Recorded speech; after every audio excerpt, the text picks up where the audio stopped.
Welcome to Sneak Preview. I'm your host, James McGrath Morris. This program is produced by New Mexico Writers, a not-for-profit organization committed to supporting and connecting the literary community in the Land of Enchantment. Here, authors, poets, playwrights, and others have agreed to share with us work that has not yet been published. In other words, a sneak preview. Today with us is Denise Chávez, who describes herself as a performance writer, novelist, and teacher. Noted for her novels such as Loving Pedro Infante, which I have a copy with me. Chávez makes her home in Las Cruces, New Mexico, where she runs Casa Camino Real, a bookstore and gallery. So Denise, what have you brought for us today? Today, I have for you the beginning of a novel called Street of Too Many Stories. It's set in southern New Mexico. There are 4 families, 4 streets nearby. It's a story of family dysfunction, family legacy.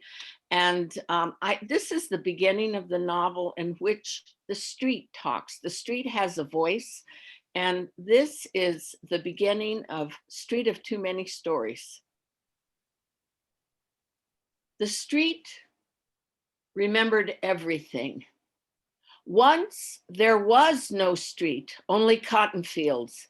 And before that, empty land with tall grass, the height of a man's waist.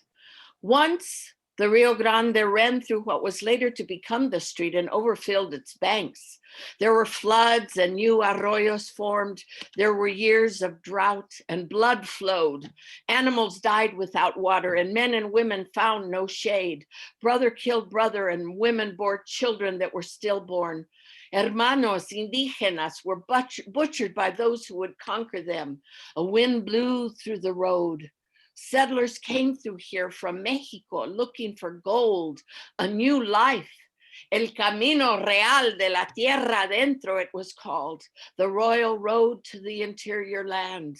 The road became a road of suffering and death. It was called La Jornada del Muerto. The vultures came and ate the carrion. The ancestors flew through the air in the form of crows, and sometimes the sky was dark with the beating of their wings. Sunrises were blindingly beautiful, and the sunsets brought tears to a man's eyes. The land was beautiful and rich. The sturgeon and trout flourished, and other larger sea creatures, and before them, crocodiles and camels and mammoths. The land was ancient, undiscovered by everyone or anyone except the land and life that inhabited it. Animals great and frightening. Now the street was inhabited by a few families, all of them like the crows, flapping, cackling, crying. It was a small street.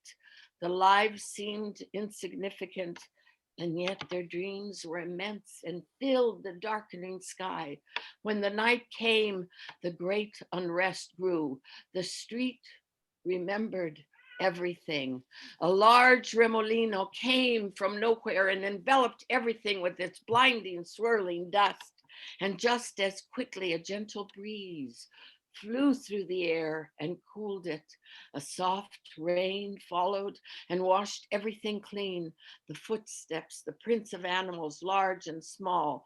Night came and the creatures rested. The street remembered that it was more than a street. It remembered the low guttural and sensual late night laughter and the men and the women, their soft bodies as they embrace, the howl of small children who hadn't gotten their way, the cats that shrieked in the middle of too many nights in heat and the final gasp of dying. The street remembered.